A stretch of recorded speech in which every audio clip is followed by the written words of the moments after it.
चलिए बच्चों, this is the next part. हम लोग बात कर रहे हैं financial and non financial incentives की। तो पहले हम लोग देख लेते हैं कि फाइनेंशियल इंसेंटिव्स क्या क्या होते हैं। फाइनेंशियल इंसेंटिव्स में बच्चों कई सारी चीज़ें मैंने यहाँ लिख रखी हैं, आप एक एक करके सारी चीज़ों को समझिए। पहला लिखा हुआ है पे एंड अलाउंस। पे एंड अलाउंस का मतलब हुआ कि आप कैश के फॉर्म में जो कुछ भी आप कंपनी की तरफ से पा रहे हो, आइदर इट वॉज सैलरी और इट वॉज डियरनेस अलाउंस और it was house rent allowance, ये सारी चीज़ें आपके पे और अलाउंस में आती हैं। दूसरी चीज़ लिखी हुई है बोनस।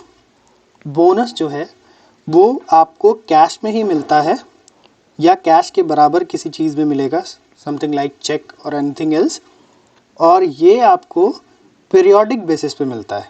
पीरियोडिक बेसिस मतलब बोनस जैसे दिवाली का बोनस होता है तो वो जब दिवाली आएगी तभी मिलेगा, ठीक है। या कंपनी के फाउंडेशन पीरियड का कोई बोनस है तो वो तभी मिलेगा जब for a particular period of time, मतलब फिक्स्ड है वो, ठीक है। नेक्स्ट है प्रॉफिट शेयरिंग। कंपनीज अपने प्रॉफिट में भी एम्प्लॉयज़ को शेयर्स देती हैं जो कि कैश फॉर्म में मिलता है उनके सैलरी में ऐड हो करके। इसको हम लोग प्रॉफिट शेयरिंग बोलते हैं। सपोज़ कंपनी किसी साल 2-2.5 लाख रुपए एक्स्ट्रा कमाती है तो उस प्रॉफिट का कुछ पार्ट वो सारे एम्प्लॉयज़ को उनकी सैलरी में ऐड करके देती है, जो भी उनका शेयर के हिसाब से वो लोग सेट करते हैं। नेक्स्ट इज को पार्टनरशिप एंड स्टॉक ऑप्शन। को पार्टनरशिप एंड स्टॉक ऑप्शन में क्या होता है कि एम्प्लॉयज़ जो है उसको स्टॉक का भी ऑप्शन मिल सकता है और बिजनेस में थोड़ा सा कंट्रोल भी मिल सकता है। कहने का मतलब कंपनी जो है वो अपने एम्प्लॉय से कहती है कि आप हमारे पार्टनर बन जाइए, हमारी कंपनी में आप अपना पैसा भी लगाइए या फिर आप हमारे प्रॉफिट का पार्ट कुछ ले सकते हैं। इसको और इजी वे में आप समझ सको तो ऐसे देखो कि ये बिजनेस में एम्प्लॉयज़ को एक प्रॉफिट का पार्ट दिया जाता है और साथ ही साथ थोड़ा सा उनको बिजनेस कंट्रोल करने की पावर भी, ठीक है। इसको ऐसे समझ लीजिए कि मैनेजमेंट में उनको बोलने का भी हक हो जाता है। Now the next is retirement benefit. Retirement benefit क्या होता है? रिटायरमेंट बेनिफिट एक तरीके से एक चीज़ है जिसके वजह से जब एम्प्लॉय रिटायर होगा तो भी उसको एक हैंडसम अमाउंट दिया जाता है। रिटायरमेंट बेनिफिट में आप लोग याद रखिए प्रोविडेंट फंड इसी के अंदर आता है, पेंशन फंड भी इसी के अंदर आता है, ग्रेच्युटी भी इसी के अंदर आता है। ये सारी चीज़ें एम्प्लॉयज़ को at the time of retirement provide कराई जाती हैं। नेक्स्ट है production linked wages. Production linked wages क्या है? इनको रिवॉर्ड के बेसिस पे दिया जाता है। सपोज़ कि कोई सेल्समैन है और हमने उसको एक टारगेट दिया है कि आप 10,000 यूनिट्स अगर हमारी कंपनी का बेच दोगे तो you will get an extra पे।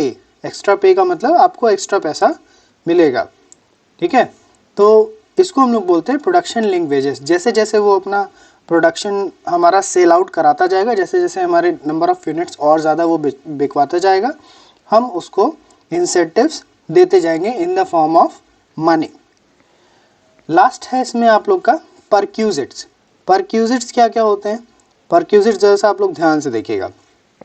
परक्यूजिट में बेसिक सैलरी तो है ही है, साथ ही साथ कंपनी आपके बच्चों की एजुकेशन के लिए कुछ पैसा देती है, that is the education of children, और मेडिकल अलाउंस भी आपको प्रोवाइड कराती है, या फिर आपको रेंट फ्री अकोमोडेशन देती है, रहने की जगह देती है, या फिर आप कह सकते हो कि कार अलाउंस, कार के लिए भी आपको कुछ अलाउंस दिया जाता है, that is the perquisite.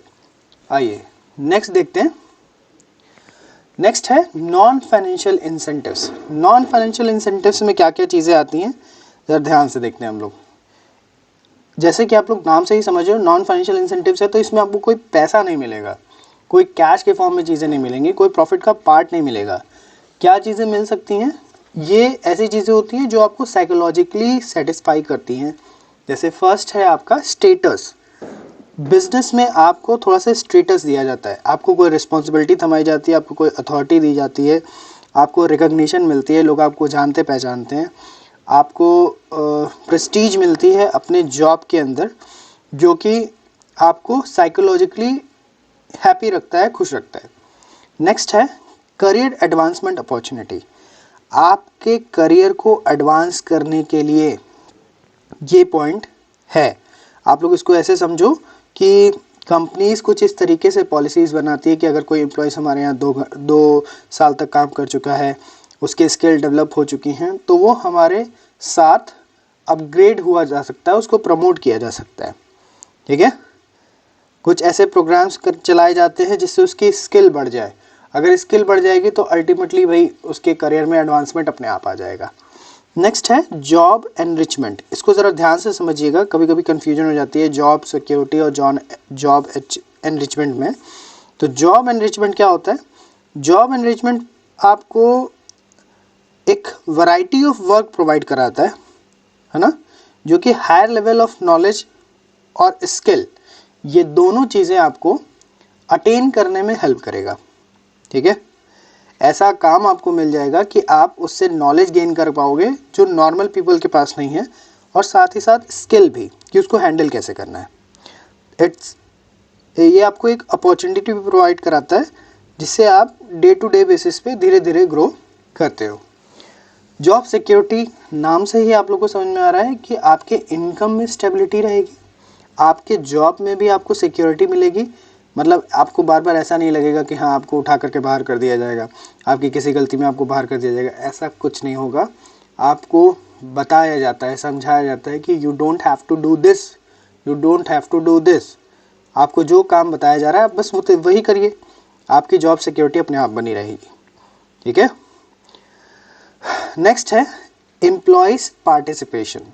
Employees participation क्या है? एम्प्लॉय अपना आइडिया दे सकता है, डिसीजन मेकिंग में कंपनी को हेल्प कर सकता है, मैनेजर्स को हेल्प कर सकता है, वर्क कमेटी में अपना योगदान दे सकता है, कैंटीन कमिटीज़ में उसकी योगदान का बहुत बड़ा रोल होता है कि कैंटीन में क्या चीज़ें होनी चाहिए, क्या नहीं होनी चाहिए, ये सारी चीज़ें। नेक्स्ट है ऑर्गेनाइजेशनल क्लाइमेट। ऑर्गेनाइजेशनल क्लाइमेट देखो क्या है? ऑर्गेनाइजेशनल क्लाइमेट होता है कि आप बेटर कंडीशन अपने एम्प्लॉयज़ को, अपने वर्कर्स को प्रोवाइड कराओ ताकि वो लोग अच्छे से वर्क कर सकें और उनके लाइफ में कोई रिस्क ना हो। रिस्क इन द सेंस कि उनको इस बात का रिस्क ना हो कि उनकी लाइफ से कुछ खिलवाड़ हो रहा है या सिक्योरिटी पर्पस में कुछ उनको दिक्कत हो रही है, ऐसा कुछ ना हो। ये सारी चीज़ें एम्प्लॉयज़ को एक पॉजिटिव मूव देती है, एक पॉजिटिव मोटिवेशन देती है और वो हमारे साथ साथ काम करने को रेडी होते हैं। नेक्स्ट है एम्प्लॉयज़ एम्पावरमेंट। एम्प्लॉयज़ एम्पावरमेंट का क्या मतलब है? यहाँ पर आप देखोगे तो जितना पावर आपको मैनेजर को मिलता है उतना पावर हर एम्प्लॉय एंजॉय नहीं करता, लेकिन सबऑर्डिनेट्स को भी इतना पावर दिया जाता है so that they can make some decisions. वो अपने बिहाफ पर भी कुछ ऐसी चीज़ें कर सकें जो कंपनी के लिए पॉजिटिव हो, उनके लिए पॉजिटिव हो और उनकी जॉब्स को, उनके परफॉर्मेंस को एनहांस करे। ठीक है, now the last is employees recognition. Employees recognition मतलब हर एक एम्प्लॉय को पहचाना जाता है, उनकी खूबियाँ तलाशी जाती हैं, उनको इस तरीके से देखा जाता है कि now you are very important for us. और ये चीज़ एम्प्लॉय को बहुत अच्छी लगती है ना, जब उनको सेंटर ऑफ द टेबल के रख कर के उनको प्रेज़ किया जाता है, उनको रिवॉर्ड दिया जाता है, तो they are very very happy. इसीलिए कहा जाता है कि एम्प्लॉयज़ रिकग्निशन बहुत ही ज़्यादा ज़रूरी है। उनको समय समय पे कॉन्ग्रेचुलेट करेंगे जो भी उनकी परफॉर्मेंस होगी उसके लिए। नोटिस बोर्ड पर के उनको एक लेटर लगा दिया जाता है कि now you are the best employ of the month. उनको सर्टिफिकेट्स प्रोवाइड कराए जाते हैं, कुछ मर्चेंडाइज उनको दी जाती हैं कि आप पहन करके आइए या आप अपने घर ले जाइए ना। तो ये सारी चीज़ें होती हैं एम्प्लॉयज़ रिकग्निशन।